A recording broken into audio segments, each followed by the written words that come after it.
pernah menulis satu buku, ya, di mana buku itu saya membahas mengenai asal-usul Al-Quran. Karena udah 13 tahun teman-teman saya mendalami Al-Quran. Itu saya tahu asal-usul Quran itu dari mana. Nih teman-teman, kalau teman-teman mau tahu asal-usul Al-Quran, pelajari ayat ini. Dari sini ayat Quran itu berasal. Nih, perhatikan ayat ini. Ya, di dalam Quran surat An-Nahl ayat 103. Nih, dan sesungguhnya kami mengetahui bahwa mereka berkata, sesungguhnya Al-Quran itu diajarkan oleh seorang manusia kepadanya, kepada Muhammad. Padahal, nah ini kan orang menuduh nih.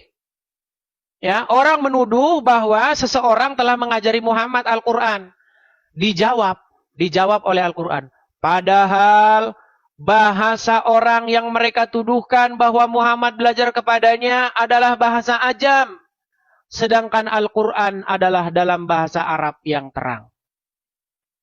Jadi biar teman-teman tahu, ada orang ajam. Orang ajam itu maksudnya orang asing. Contoh, misalnya kalau Anda tinggal di Bali.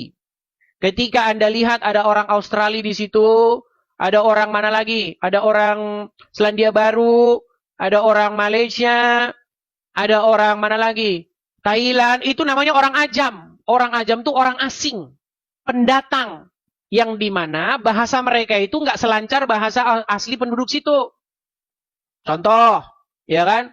Ada orang Australia tinggal di Bali, ngomongnya, tolong beri saya sigaret. Sigaret? Iya, tolong beri saya sigaret katanya. Karena dia nggak tahu rokok itu apa. Jadi bahasanya tuh campur-campur. Kadang ada bahasa Indonesianya, kadang ada bahasa dia. Ya kan? Do you have, apakah kamu punya drink? Apakah kamu punya beverage? Kata dia. Punya minuman ringan nggak? Karena dia nggak tahu ngucapin minuman ringan itu apa. Dia tulis, apakah kamu jual beverage? Katanya. Apa itu beverage? Katanya. Minuman ringan. Nah, ketika mereka berbicara, bahasa mereka campur-campur. Nah, Al-Quran membantah. Bahasa mereka bahasa ajam. Bahasa yang mereka tuduhkan bahwa Muhammad belajar kepadanya, itu bahasa ajam. Sedang Quran ini bahasa Arab yang terang. Nah, nanti kita buktikan apakah bahasa Quran ini terang. Nanti kita tunjukkan. Ternyata bahasa Quran nggak jelas. Loh, ayat Quran sendiri yang ngomong. Ayat Quran itu nggak jelas. Quran sendiri. Nih, kita buka tafsir-tafsirnya. Saya tunjuk nanti. Quran sendiri mengakui bahwa Quran itu nggak jelas. Nanti saya tunjuk ya. Ya. Sekali lagi, Quran mengatakan bahwa dirinya nggak jelas. Nanti saya tunjukkan ayatnya kepada kalian. Nih, saya tunjukkan tafsir-tafsirnya deh ya. Kita baca dulu tafsir-tafsirnya. Perhatikan. Kita baca tafsir-tafsirnya dulu biar teman-teman paham. Ya. Nih, perhatikan nih. Sesungguhnya yang mengajari Muhammad Al-Quran adalah manusia dari anak cucu Adam. Dia adalah anak laki-laki Al-Faqih Ibnu Mughirah yang bernama Jabar, yang merupakan seorang Nasrani Roma dari daerah Sisilia. Nih, Muhammad sering nongkrong-nongkrong sama orang ini. Dia membuat pedang, kemudian masuk Islam. Nih, lalu Allah membalas. Bahasa orang-orang yang mereka tuduh, yang dituduhkan, bahwa dihubung-hubungkan, diindikasikan, ya, sebagai yang mengajari Nabi, itu bahasa asing. Sedang Quran ini menggunakan bahasa Arab yang mengandung penjelasan dan fasahah. Ya jelas. Saking jelasnya nanti orang Islam bingung. Nanti kita kesana. Perhatikan lagi nih. Ya dia. Nih, kita kalau muslim-muslim yang malas-malas, belajar apa punya? Saya ajarin. Nih perhatikan. Ya. Allah Subhanahu wa taala menyebutkan tentang kedustaan, hal yang diada-adakan dan kebohongan orang-orang musyrik serta tuduhan mereka terhadap Nabi bahwa sesungguhnya ada yang mengajari Al-Qur'an yang dia bacakan kepada kami adalah seorang manusia. Mereka mengisyaratkan kepada seorang laki-laki non-Arab yang ada di belakang mereka, yaitu pelayan milik salah satu orang inti dari kalangan Quraisy. Lelaki itu adalah seorang pedagang yang menjual barang-barangnya di Safa. Terkadang Rasulullah duduk dengannya dan berbincang-bincang dengannya tentang sesuatu. Lelaki tersebut berbahasa non-Arab, tidak mengetahui bahasa Arab, atau hanya mengetahui sedikit, sekedar untuk menjawab sesuatu yang harus dia jawab. Seperti saya bilang tadi, bule yang tinggal di Bali, ngerti bahasa Indonesia tapi dikit. Nah, Oleh karena itu, Allah membantah apa yang mereka buat-buat itu. Padahal bahasa orang yang mereka tuduhkan bahwa Muhammad belajar kepadanya bahasa ajam. Sedang Al-Quran adalah bahasa Arab yang terang. Maka, ya, bagaimana bisa Al-Quran yang sangat fasih bahasa Arabnya, sangat tinggi bahasa Arabnya, mengandung makna-makna yang sempurna dan menyangkup segala sesuatu, ya, yang menjadi hal penting sempurna dari kitab itu diajari oleh orang ajam. Bagaimana mungkin? Ini kan logikanya Allah. Logikanya Allah kan begini, nanti kita bantah.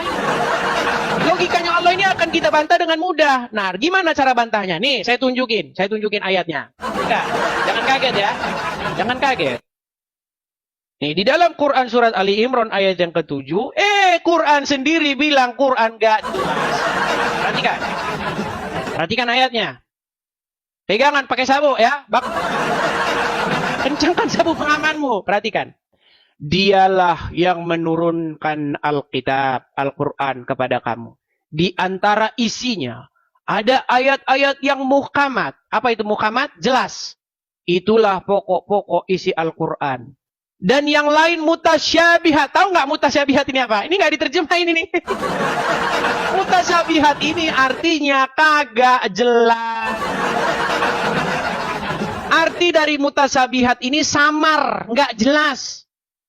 Nih, adapun orang-orang yang dalam hatinya condong kepada kesesatan, mereka mengikuti sebagian ayat-ayat yang mutasyabihat, yang daripadanya untuk menimbulkan fitnah. Nah, ini malah dibilang. Ayat Quran lain, di dalam Quran, nih saya tunjukkan ayat lain ya, ini dalam surat Yusuf. Perhatikan, ini surat Yusuf ya. Yusuf ayat yang kedua, perhatikan. Di dalam Quran surat Yusuf ayat yang kedua, perhatikan. Sesungguhnya kami menurunkan berupa Al-Quran dalam bahasa Arab agar kamu memahaminya. Tujuan Quran dibuat dalam bahasa Arab supaya dipahami, agar dipahami. Tapi di ayat yang ini ternyata walaupun sudah diturunkan dalam bahasa Arab, ternyata di dalamnya ada ayat-ayat yang mutasyabihat. Apa itu mutasyabihat? Mutasyabihat artinya kagak jelas. Nggak jelas arti mutasyabihat itu. Samar, nggak jelas. Lalu untuk apa diturunkan ayat-ayat yang tidak jelas, sedangkan ayat lain mengatakan bahwa ayat Al-Quran itu dalam bahasa Arab biar jelas. Nah, tahu nggak teman-teman sebabnya apa? Karena orang-orang yang tadi di sini, nih, orang-orang yang tadi di sini, yang orang-orang menuduh bahwa Muhammad belajar kepadanya, mereka menuliskan ayat-ayat Al-Quran, mengajari Muhammad. Oh, ini bukan ini ya. Ini Al-Jadsiyah. Bentar. Nah, di dalam surat An-Nahl tadi, 103 tadi, mereka kan menuduh bahwasanya Muhammad diajari oleh orang ajam tadi. Ya kan?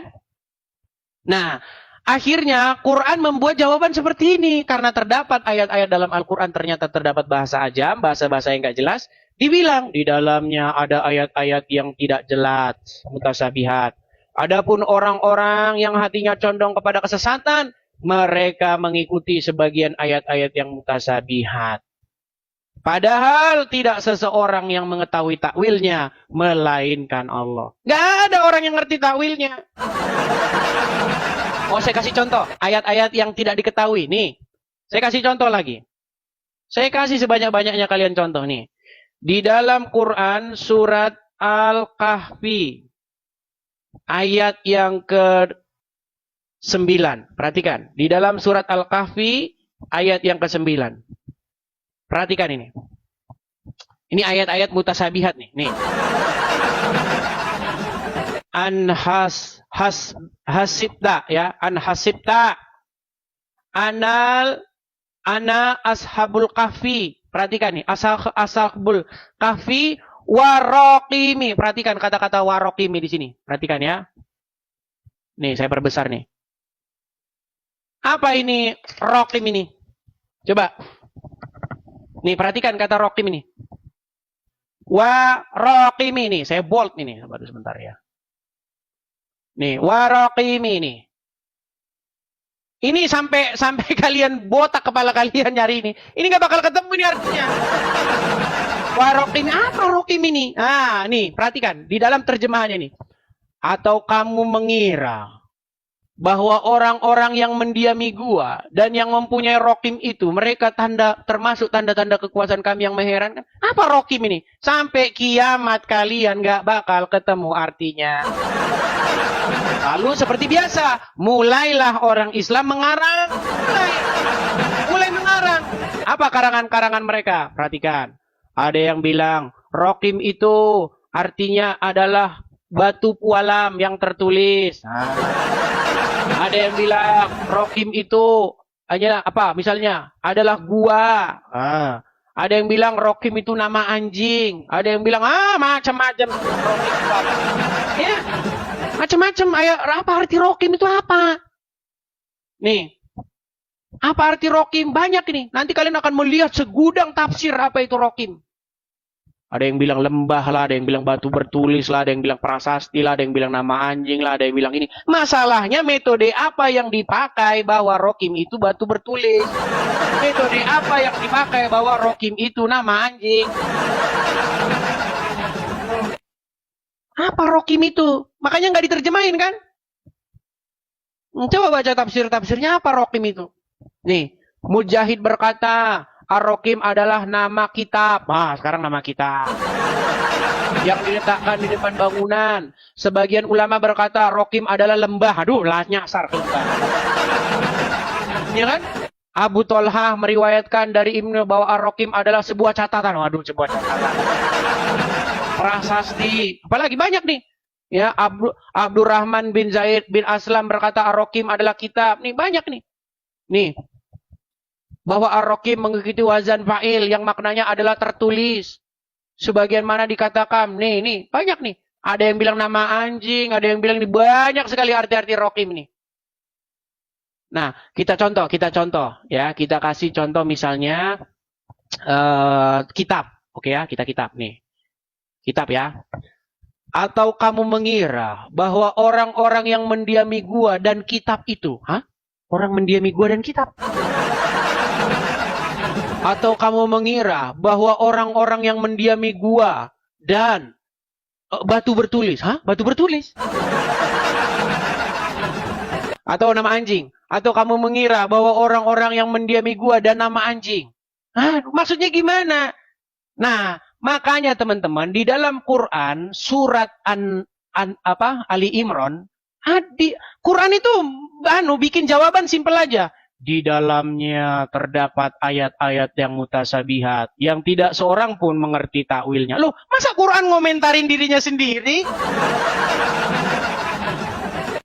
Kenapa Quran ngomentarin dirinya sendiri coba? Ada apa? Masa iya Quran dia ngomentarin dirinya sendiri? Di dalam Quran itu terdapat ayat-ayat mutasabihat, ya, yang tidak seorang pun mengerti takwilnya. Nih. Ya, adapun orang-orang yang hatinya condong kepada kesesatan, mereka mengikuti sebagian ayat-ayat yang mutasabihat daripadanya untuk menimbulkan fitnah. Fitnah bagaimana? Orang memang nggak tahu artinya. Itu teman-teman.